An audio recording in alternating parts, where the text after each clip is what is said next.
বলছি যে ওই যে জুলাইয়ের হচ্ছে ইয়ে আছে 5ই জুলাই 5ই আগস্ট আর কি 36শে জুলাইয়ের পরে আওয়ামী লীগের মানে জুলাইয়ের আগে আওয়ামী লীগের নেতারা যারা পালাই গেছে দেশ ছেড়ে আর কি, তো তাদেরকে নিয়ে তো একটা ছবি বানানো উচিত আর কি।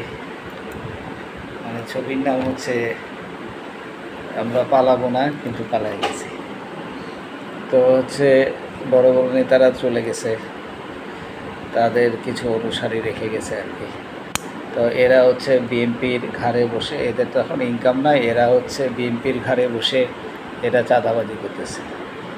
যেরকম মিরপুরের শাহালি এলাকার কয়েকজন আছে আওয়ামী লীগের নেতা যারা এখনও দেশ ছেড়ে পালাই না আর কি, তারা হচ্ছে মিরপুর 2 আড্ডা মারতেছে বিএনপির অফিসের সামনে। বিএনপি ছেলেবেলেদের এগুলো নোয়াখালী ছেলেবেলে, আবার হচ্ছে মিরপুরে শাহালির ওখানেও আড্ডা মারতেছে। তো এরা আবার ওই যে নীরবে চাঁদাবাজি করতেছে, মানুষকে ঠেস দিতেছে। তাদের হচ্ছে ইনকাম ট্যাক্সের ফাইল করার মতো তাদের পয়সা নাই, ইনকামই তো নাই, ইনকাম হচ্ছে সঠিক কোনো বৈধ ইনকাম নাই, চাঁদাবাজি করে চলে। তো এদেরকে হচ্ছে আইনের আওতায় আনা উচিত আর কি। এরা হচ্ছে মানে বেপরোয়াভাবে এরা যে কোনো সময় অঘটন ঘটাতে পারে আর কি।